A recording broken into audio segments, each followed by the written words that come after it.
Thanks again for joining us. Like I said, we have an extremely important topic. We're going to be talking to a representative of one of the premier organizations in the country dealing with immigration and with the present crisis that we are facing. It's Numbers USA. I'm sure that probably all of you on this call have already heard of them. Today, our special guest is Rosemary Jenks from Numbers USA. And Rosemary has been about the business of trying to educate Americans on what's going on in our immigration process. So without any further delay, Rosemary, thank you so much for joining us. The floor is yours for the next 7 to 10 minutes and maybe a little longer if you really need to, and then we'll open it up for questions. Great. Thank you so much, Bishop Jackson. And I appreciate this opportunity.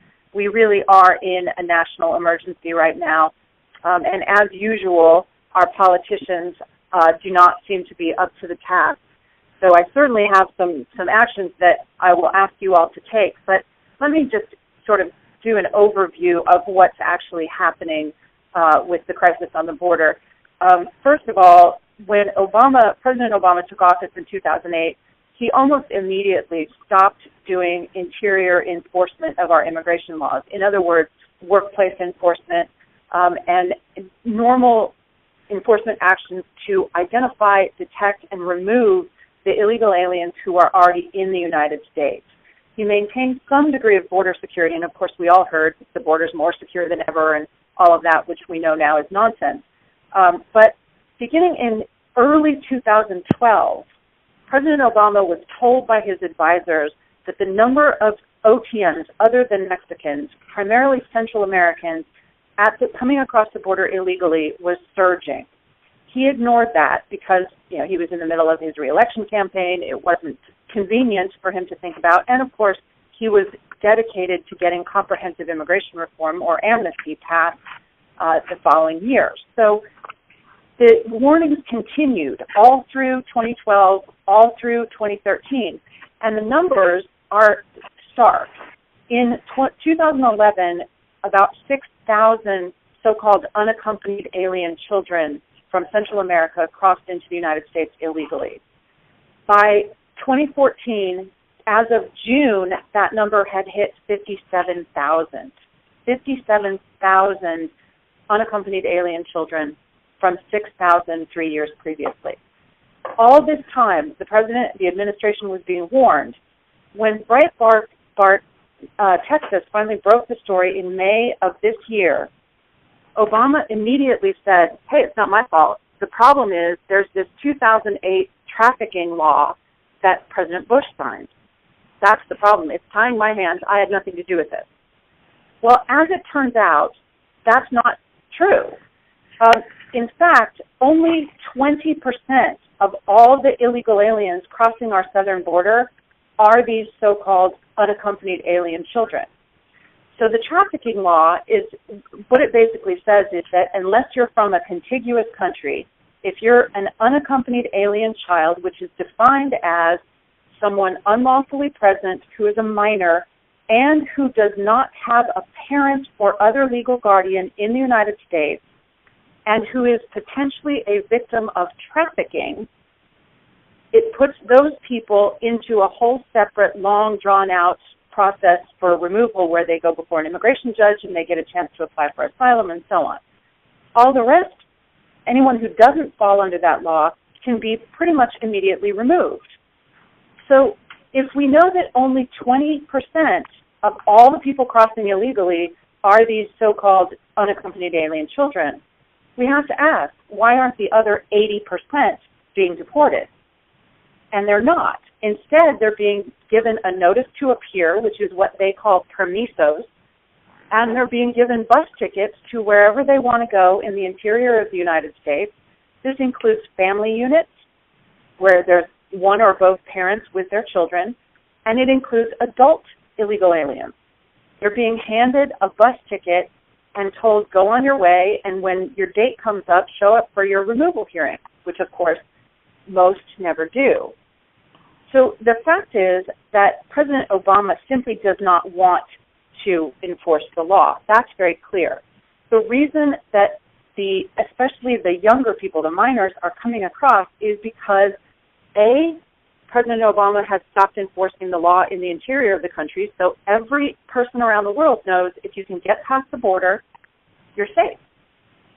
B, President Obama in 2012, as part of his re-election campaign, implemented the Deferred Action for Childhood Arrival program, which is essentially amnesty for illegal aliens who were brought here at a young age by their parents. So these two things have sent a very clear message around the world that all you have to do is get here, cross the border. If you can avoid the Border Patrol, you'll be able to stay. Or if you're a young person, a minor, you'll be able to stay. So we have this massive surge now that's coming across primarily in Texas, because that's where the north-south train from Central America to up through Mexico takes folks, and it's the quickest route from Central America into the United States or to the border. We know that Mexico is actually facilitating all of this by giving transit visas to Central Americans. So as long as they don't stop in Mexico and they continue into the United States, Mexico has no problem with it.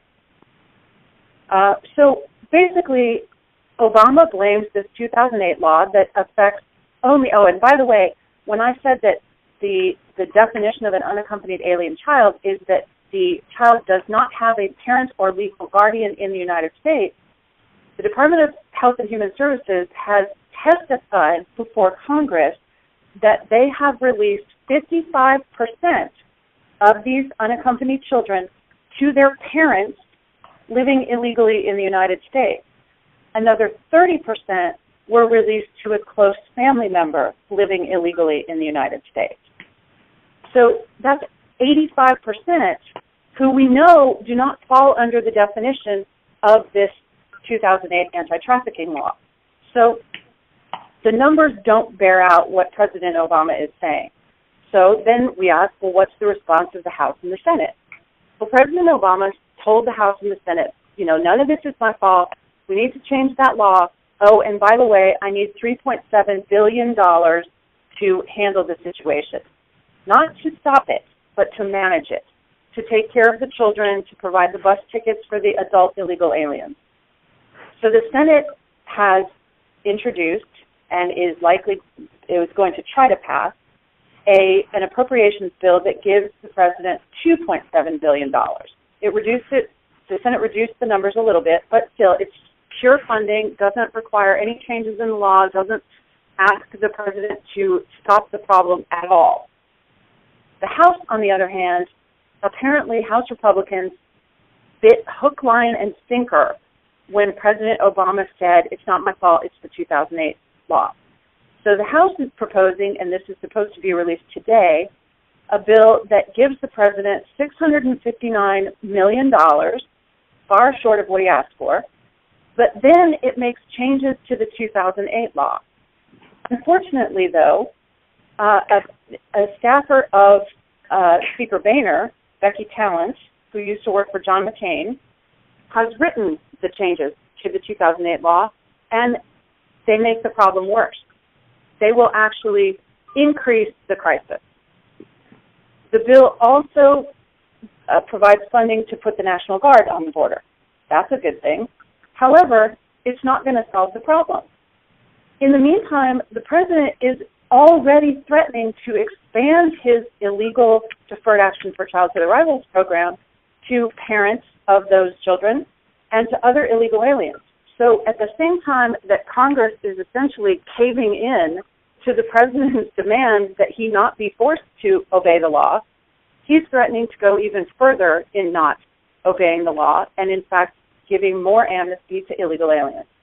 So what we are doing is opposing any more money for the administration until, A, the president starts enforcing current law, and B, the president admits that he does not have the authority to expand his amnesty and says that he won't do it. Or Congress actually passes a bill to defund his expansion of the amnesty. So the basic message, and this is going to be voted on in both the House and the Senate either Wednesday or Thursday. But the basic message is vote no.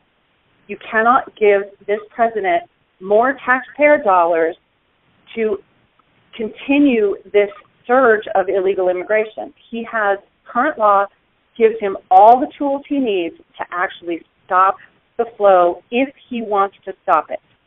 He could have put the National Guard on the border already. He's chosen not to do so because he doesn't want to stop this crisis. So the answer is not to give him more money.